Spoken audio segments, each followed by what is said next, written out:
সুপ্রিয় দর্শক, আসসালামু আলাইকুম। আপনাদের সবাইকে স্বাগত জানাচ্ছি এখনকার আলোচনায়। আপনাদের সঙ্গে আছি আমি সিরাজুল ইসলাম। দর্শক, ব্রেকিং নিউজ আছে। মার্কিন প্রেসিডেন্ট ডোনাল্ড ট্রাম্প বলেছেন ইরানের সাথে চুক্তি শেষ। কেন তিনি এই কথা বলেছেন? তিনি এই কথা বলেছেন এই কারণে যে গতকাল হরমুজ প্রণালী এলাকায় ইরান দুটি তেলবাহী ট্যাঙ্কারে ড্রোন হামলা চালিয়েছিল। তারপরে আমেরিকা ইরানের উপর হামলা চালিয়েছে। এর জবাবে ইরান কুয়েত এবং বাহরাইনের মোট 85টি লক্ষ্যবস্তুতে হামলা চালিয়েছে। তার মানে ইরান খুব কড়া জবাব দিয়েছে। এই ঘটনার পর নেটো সম্মেলনে, আপনারা সবাই জানেন মনে হয়, তুরস্কের ইস্তাম্বুল শহরে নেটো সম্মেলন হচ্ছে। এই নেটো সম্মেলনে ডোনাল্ড ট্রাম্প আজকে ঘোষণা করেছেন যে ইরানের সাথে ডিল ইজ ওভার, অর্থাৎ ইরানের সাথে চুক্তি শেষ। তিনি একই সাথে বলেছেন যে আমি মনে করি চুক্তি শেষ, এর কোনো মানে নেই, ইরানের সাথে আলোচনা শুধু সময় ক্ষেপণ করা। তবে যারা আলোচনা করছে তারা যদি মনে করে ইরানের সাথে আলোচনা করতে পারে। এই প্রেক্ষাপটে ইরান কি করবে? এবং প্রশ্ন আসছে, তাহলে কি মার্কিন প্রেসিডেন্ট ডোনাল্ড ট্রাম্পের এই বক্তব্যের পর ইরানের সাথে আমেরিকার পূর্ণমাত্রায় যুদ্ধ শুরু হয়ে যাচ্ছে কিনা? ট্রাম্পের এই ঘোষণাকে নেতানিয়াহু কিন্তু সুযোগ হিসেবে কাজে লাগাতে পারে। নেতানিয়াহু ইরানের বিরুদ্ধে যুদ্ধ করতে চায়, এটা কিন্তু একদম ওপেন সিক্রেট। এদিকে মার্কিন যুদ্ধমন্ত্রী পিট হেগসেথের ইসরায়েল সফরে যাওয়ার কথা ছিল, তিনি কিন্তু এই সফর বাতিল করেছেন। তাহলে পরিস্থিতি কি আরও বেশি জটিল হলো? অ্যাট দ্য সেম টাইম আন্তর্জাতিক বাজারে তেলের দাম বেড়ে গেছে 6%। অর্থাৎ এখন ব্রেন্ট ক্রুড, জাস্ট এই মুহূর্তের খবর, আমি যখন ভিডিওটা করছি, প্রতি ব্যারেল ব্রেন্ট ক্রুড বিক্রি হচ্ছে $78.93, অর্থাৎ প্রায় $79, যেটা $70 নিচেই চলে এসেছিল। আর ওয়েস্ট টেক্সাস ইন্টারমিডিয়েট, যেটা আমেরিকার টেক্সাসের তেল, সেটা বিক্রি হচ্ছে $74.99, অর্থাৎ প্রায় $75, 1 সেন্ট কম আছে। এপাশে শুধু তেলের দাম বেড়েই ক্ষান্ত হয়নি, আন্তর্জাতিক সব স্টক মার্কেটে দরপতন ঘটেছে। তবে সবচেয়ে বেশি দরপতন ঘটেছে দক্ষিণ কোরিয়ায়, 4%। জাপান, হংকং, আমেরিকা, ইউরোপ সব জায়গায় স্টক মার্কেটে ব্যাপক দরপতন ঘটেছে। সুপ্রিয় দর্শক, এই প্রেক্ষাপটে পরিস্থিতি আসলেই বেশ জটিল হয়ে উঠল। ইরান এ মুহূর্তে কি করবে? আমেরিকা নতুন করে যুদ্ধ শুরু করতে যাচ্ছে কিনা এবং ইসরায়েল সুযোগ দেবে কিনা? পিট হেগসেথের এই সফর, ইসরায়েলি সফর বাতিল করার মানে কি, এবং আন্তর্জাতিক বাজারে দ্রুত গতিতে 6% তেলের দাম কেন বেড়ে গেল, পরিস্থিতি আসলে কোথায় যাচ্ছে, এই নিয়ে একেবারে বিস্তারিত আলোচনা করার চেষ্টা করব। আশা করি আপনারা সঙ্গেই আছেন। আর যদি ভিডিও ভালো লাগে তাহলে লাইক, কমেন্ট, শেয়ার করবেন এবং চ্যানেলটি সাবস্ক্রাইব করে সাথেই থাকবেন। দর্শক, চলুন বিস্তারিত আলোচনা করি। প্রথম আলোচনা হচ্ছে ইরানের সর্বোচ্চ নেতার জানাজা অনুষ্ঠান হচ্ছে, শোক মিছিল হচ্ছে। এর ভেতরেও ইরান বলছে, অভিযোগ করছে যে আমেরিকা উস্কানি দিয়ে কিছু কিছু জাহাজকে ইরানের নির্দেশিত পথ বাদ দিয়ে অন্য দিক দিয়ে চলার জন্য উস্কানি দিচ্ছে, যাতে একটা দ্বন্দ্ব সংঘাত তৈরি হয়। ইরান বলছে যে গতকাল দুটো জাহাজ এমন রুটে চলাচলের চেষ্টা করেছে, হরমুজ প্রণালী পার হওয়ার চেষ্টা করেছে, যে রুট ইরান দ্বারা নির্ধারিত না। অর্থাৎ ইরান বলেনি যে এই রুটে জাহাজ চালানো যাবে। ইরান বারবার বলছে যে আমরা যে রুট দেখিয়ে দিয়েছি, এই রুটে জাহাজ চলাচল করতে হবে, কোনো ঝামেলা নেই, নিরাপত্তার কোনো সমস্যা হবে না। কিন্তু কিছু কিছু জাহাজ কেন জানি ইরানের এই বক্তব্য না শুনে অন্য দিক দিয়ে চলাচল করছে। হতে পারে ইরানের এই কথা, ইরানের এই মাতব্বরি তারা মেনে নিতে চাইছে না। হতে পারে ইরানের এই মাতব্বরি, অর্থাৎ ইরানের এই যে দিক নির্দেশনা, এগুলো তাদের কাছে অপমানজনক মনে হচ্ছে। এতদিন যে ইরানের উপর হয়তো তারা নিষেধাজ্ঞা দিয়ে রেখেছিল, এখন ইরানের কথা মতো তাদেরকে জাহাজ চলাচল করতে হবে, তারা হয়তো প্রেস্টিজ ফিল করছে। আর আমেরিকা তো বলছে যে এক এক সময় এক এক রকমের কথাবার্তা আসছে, আমরা শুনতে পাচ্ছি। আমেরিকা একবার বলছে যে হরমুজ প্রণালী ইরানের কন্ট্রোলে থাকতে পারে, আবার তারা বলছে যে সেখানে তাদের কন্ট্রোল থাকবে না। নানান রকমের সংকট শঙ্কা আছে। যাই হোক, তো গতকাল দুইটা জাহাজ ইরানের নির্দেশিত পথ বাদ দিয়ে অন্য পথে যখন চলাচল করতে গেছে, তখন ইরান তাদের উপরে হামলা চালিয়েছে। তাদেরকে বলেছে নিশ্চয়ই, সবসময় ইরান যা বলে যে আমরা তাদেরকে রেডিও সিগন্যাল দিয়েছি, তাদেরকে বার্তা পাঠিয়েছি যে এই পথে না যাওয়ার জন্য। যখন না শুনেছে, অর্থাৎ ইরানের এই নির্দেশনা যখন লঙ্ঘন করেছে, তখন ইরান তাতে হামলা চালিয়েছে। এরপরে গত রাতে আমেরিকা ইরানের উপকূলীয় বিভিন্ন অঞ্চলে, বিশেষ করে বুশের, হরমুজগান প্রদেশ, এই সব জায়গায় হামলা চালিয়েছে। হামলা চালানোর পর ইরান ঠিকই জবাব দিয়েছে যে কুয়েতের আলী আল সালেম বিমান ঘাঁটি এবং বাহরাইনের মার্কিন পঞ্চম নৌবহরের যে ঘাঁটি, সেই ঘাঁটির বিভিন্ন স্থাপনায় মোট 85টি লক্ষ্যবস্তুতে ইরান হামলা চালিয়েছে। শুধু তাই না, মার্কিন MQ-9 রিপার ড্রোন পাঠিয়েছিল, সেই ড্রোনটা ভূপাতিত করেছে। তো সব কিছু মিলিয়ে গতকাল যে 85টা লক্ষ্যবস্তুতে হামলা চালিয়েছে ইরান, এটা কিন্তু অনেক বড় ঘটনা। এবং এই ঘটনা কখন ঘটলো? যখন ইরানের সর্বোচ্চ নেতার জানাজা এবং শোক মিছিল অনুষ্ঠান চলছে। আজকে ইরাকের নাজাফে জানাজা হবে, তারপরে আজকে ইরাকের কারবালায়ও হবে, পরপর 2 জায়গায় হবে। এবং সেখানে ইরানের প্রেসিডেন্ট থাকবেন, ইরাকের প্রধানমন্ত্রী থাকবেন, এবং এই জানাজার একটা আলাদা গুরুত্ব আছে, সেদিকে আর আমি এখন যাচ্ছি না। ইরাকে এই যে ইরানের সর্বোচ্চ নেতার জানাজা হচ্ছে, তিনি তো ইরানের মানুষ, ইরাকে হচ্ছে কেন? এখানে অনেক আঞ্চলিক এবং 2 দেশের ভেতরকার অনেক হিসাব নিকাশ কিন্তু এই ঘটনার ভেতর দিয়ে পরিষ্কার হচ্ছে এবং ফুটে উঠছে। যাই হোক, তো তারপরে আগামীকালকে তো মাসাদে তার চূড়ান্তভাবে তার জানাজা এবং দাফন অনুষ্ঠান সম্পন্ন হবে। তো এর ভেতরেও ইরান কিন্তু যুদ্ধের জন্য প্রস্তুত, তা পরিষ্কার করে দিল 85 জায়গায় হামলা চালিয়ে।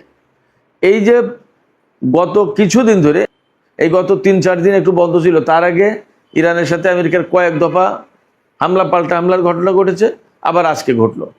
তো এই প্রেক্ষাপটে ডোনাল্ড ট্রাম্প অনেকটা রাগত স্বরে বা রাগান্বিত হয়ে, ক্ষুব্ধ হয়ে তিনি বলেছেন যে ইরানের সাথে চুক্তি ওভার। এর আগে যতবার ইরানের সাথে আমেরিকার ছোট ছোট হামলা পাল্টা হামলার ঘটনা ঘটেছে, তখন কিন্তু মার্কিন প্রেসিডেন্ট ওই হামলার কথা উল্লেখ করে বলেছেন যে ইরানের সাথে এখনো চুক্তি বহাল আছে। আর আজকে তিনি বলছেন যে ও চুক্তি ওভার, শেষ। তার মানে কি?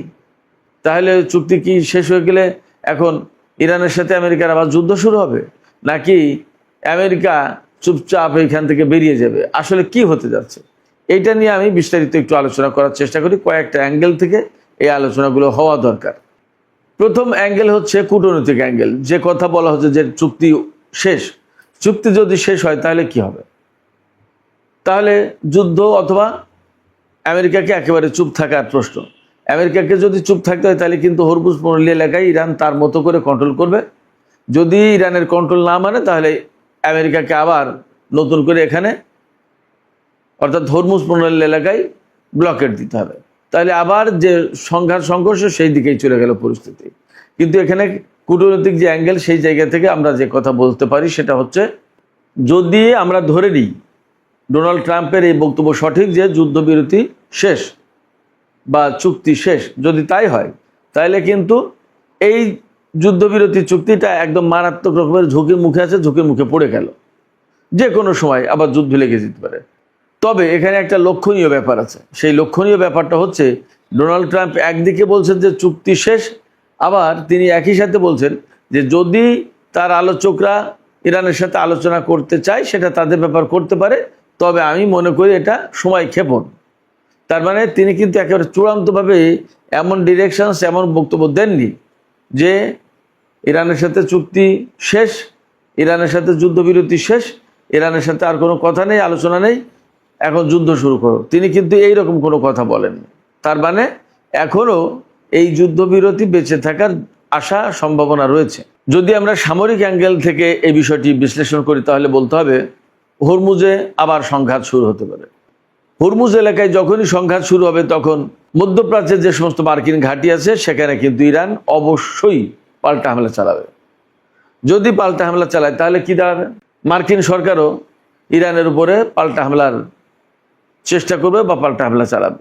তখন দুই পক্ষের ভেতরে পূর্ণাঙ্গ সংঘাত আবার শুরু হতে পারে। তার মানে ডোনাল্ড ট্রাম্প এখন যে ঘোষণা দিলেন যে যুদ্ধবিরতি শেষ, এর মানে দাঁড়াচ্ছে যে আমেরিকা এবং ইরানের মধ্যে যে কূটনৈতিক যে কাঠামো, যে আলোচনার কাঠামো তৈরি হয়েছিল, সেই কাঠামো দুর্বল হয়ে গেল। আমরা যদি অর্থনৈতিক অ্যাঙ্গেল থেকে বিষয়টিকে বিশ্লেষণ করি তাহলে যা বলতে হবে সেটি হচ্ছে, এরই মধ্যে আন্তর্জাতিক বাজারে তেলের দাম বেড়েছে, আন্তর্জাতিক স্টক মার্কেট যে সমস্ত শেয়ার মার্কেট সেই জায়গায় দরপতন ঘটেছে। হরমুজ প্রণালীর উপরে বিশেষভাবে নজর রাখবে ব্যবসায়ীরা, কারণ হরমুজ প্রণালী এলাকায় যদি সংঘাত সংঘর্ষ ছড়িয়ে পড়ে অথবা ইরান যদি কন্ট্রোল আবার পূর্ণ মাত্রায় শুরু করে এবং এর বিপরীতে আমেরিকা যদি নতুন করে ব্লকেড আরোপ করে বা ব্লকেড সৃষ্টি করে, তাহলে কিন্তু তেল গ্যাসের চলাচল আবার সেই বন্ধ হয়ে যাবে। তখন তেলের দাম আরও বেড়ে যাবে, এলএনজির দাম আরও বেড়ে যাবে এবং এগুলোর সংকট দেখা দেবে বিশ্ববাজারে। একই সাথে শিপিং বিমা, যেটা জাহাজে তেল আনা নেওয়া করতে গেলে বা জাহাজ গভীর সমুদ্রে পাঠাতে হলে তার বিমা লাগে, এই বিমা খরচ এখন আবার অনেক বেড়ে যাবে, তাতে তেলের খরচও বেড়ে যাবে।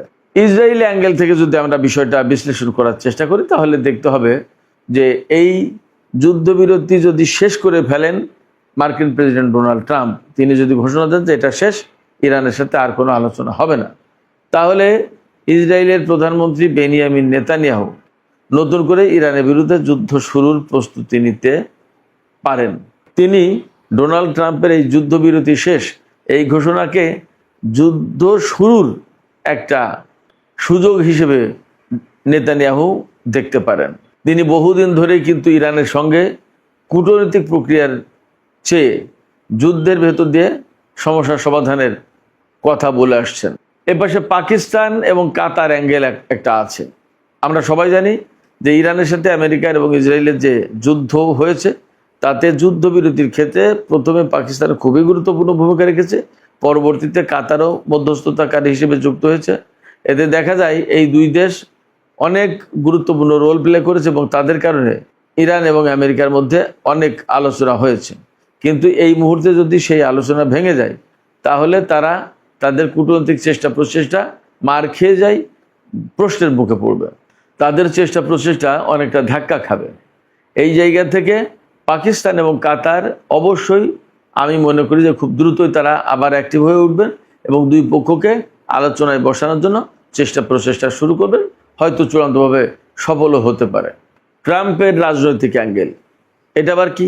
এটা হচ্ছে 1 মাস আগেই ডোনাল্ড ট্রাম্প বলেছিলেন এই যুদ্ধের কারণে অর্থনীতি বিপর্যস্ত হয়ে পড়েছে। এখন 1 মাস পরে এসে যদি তিনি নতুন করে যুদ্ধ শুরু করেন তাহলে ধরে নিতে হবে তিনি হয়তো সামান্য একটু গুছিয়ে ওঠার চেষ্টা করেছিলেন এবং এই জন্য তিনি সময় ক্ষেপণের নামে যুদ্ধবিরতি চুক্তি করেছিলেন, কিন্তু প্রকৃতপক্ষে তার মনের ভিতরে যুদ্ধের কথাই ছিল। তবে এটাও ঠিক যে আমেরিকার যে অর্থনৈতিক অবস্থা, আমেরিকার যে প্রচুর পরিমাণে ঋণ এবং যে ব্যাংকিং যে পরিস্থিতি, তাতে আমেরিকা আবার নতুন করে যুদ্ধ শুরু করলে যে ভালো কিছু করতে পারবে এমনটি ভাবার কোনো কারণ আমরা দেখছি না। তবে আমি আবারও বলি, তার বক্তব্যে কিন্তু এক ধরনের ডাবল স্ট্যান্ডার্ড, দ্বিচারিতা আছে, দ্বৈত অবস্থান আছে। কীরকম? তিনি বলছেন যে যুদ্ধবিরতি শেষ, আবার বলছেন যে তার আলোচক দল যদি আলোচনা করতে চায় করতে পারে। তবে আমি মনে করি এটা সময় ক্ষেপণ। সবচেয়ে গুরুত্বপূর্ণ যে বিষয়টি সেটি হচ্ছে যে এই মুহূর্তে যুদ্ধবিরতি শেষ বা চুক্তি শেষ আর যুদ্ধ শুরু, এ দুটি কিন্তু একই বিষয় নয়, অনেক পার্থক্য আছে এর ভেতরে। যেমন ডোনাল্ড ট্রাম্প হয়তো বলতে পারেন যে যুদ্ধবিরতি শেষ, কিন্তু তিনি হুট করে আবার যুদ্ধ শুরু করতে পারবে না। কংগ্রেসের ব্যাপার আছে, আমেরিকার জনগণের ব্যাপার আছে, তার নিজস্ব দলের রাজনীতির ব্যাপার আছে, আগামী মিড টার্ম ইলেকশনের ব্যাপার আছে, বিশ্ব পরিস্থিতি আছে, বিশ্ব তেল গ্যাস অর্থাৎ জ্বালানির বাজার আছে, বিশ্ব অর্থনৈতিক মুদ্রা ব্যবস্থা বা স্টক এক্সচেঞ্জ এগুলোর ব্যাপার আছে। সেক্ষেত্রে ডোনাল্ড ট্রাম্প চাইলেই এই যুদ্ধবিরতি বাতিলও করতে পারবে না, আবার চাইলেই যুদ্ধ শুরু করতে পারবে না। দুই জায়গায় ডোনাল্ড ট্রাম্প আসলে বেশ মুশকিলে আছে। এদিকে আমি আলোচনার শুরুতেই বলেছিলাম মার্কিন প্রতিরক্ষা মন্ত্রী বা যুদ্ধমন্ত্রী পিট হেগসেথ ইসরায়েল সফরে আসতে চেয়েছিলেন আজকে বলতে আজ 8ই জুলাই বুধবার, কিন্তু তিনি সেই সফর ক্যান্সেল করেছেন। তার মানে হচ্ছে তিনি ইসরায়েলে আর আসছেন না। এর মানে কি এই যে তিনি যুদ্ধ পরিকল্পনা বা যুদ্ধ শুরু করার বিষয়টি তদারকি করবেন ওয়ার রুমে থেকে। এদিকে আরেকটা ব্যাপার আছে, ইউরোপীয় ইউনিয়নভুক্ত যে সমস্ত দেশ তাদের ইউরোপীয় এয়ারলাইন্স এজেন্সি তারা ইরাক, ইরান এবং লেবাননের আকাশসীমা দিয়ে বিমান চলাচলের ব্যাপারে সতর্কতা জারি করেছেন। তারা বলেছেন এই ইউরোপের যে সমস্ত এয়ারলাইন্স তাদের বিমান অপারেট করছে তারা যেন এই মুহূর্তে ইরাক, ইরান বা লেবাননের আকাশসীমা দিয়ে বিমান পরিচালনা না করে। তার মানে একটা যুদ্ধের আশঙ্কা মনে হচ্ছে দানা বেঁধে উঠছে। তো সুপ্রিয় দর্শক, এই জায়গায় সর্বশেষ প্রশ্ন দেখা দিচ্ছে যে ইরানের সর্বোচ্চ নেতা যখন জানাজা বা দাফনের কর্মকাণ্ড প্রায় শেষের পথে, তখন ইরান এবং আমেরিকার মধ্যে বেশ ভালো রকমের সংঘাত হলো এবং নতুন করে উত্তেজনা ছড়িয়ে পড়লো। সেক্ষেত্রে ইরান কি এমন ছিল কিনা যে সর্বোচ্চ নেতার জানাজা এবং শোক মিছিল আর দাফন অনুষ্ঠানের পরেই প্রয়োজনে ইরান আমেরিকার বিরুদ্ধে যুদ্ধ করবে? ব্যাপারটা কি এরকম কোনো বিষয়, নাকি আসলে কাকতালীয়ভাবে বা ঘটনাক্রমে এই ঘটনা ঘটে যাচ্ছে, তাই ইরানকে আবার নতুন করে পাল্টা ব্যবস্থা নিতে হচ্ছে?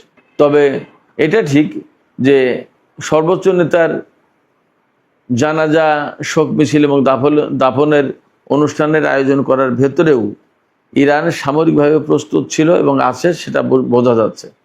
এবং গতকাল ইরানের জাতীয় সংসদের স্পিকার বাকের কলিবা বলেছিলেন যে ইরানের সর্বোচ্চ নেতা শহীদ আয়াতুল্লাহ আলী খামেনিকে যারা শহীদ করেছে তাদেরকে অ্যারেস্ট করা হবে এবং তাদেরকে শাস্তির মুখোমুখি করা হবে।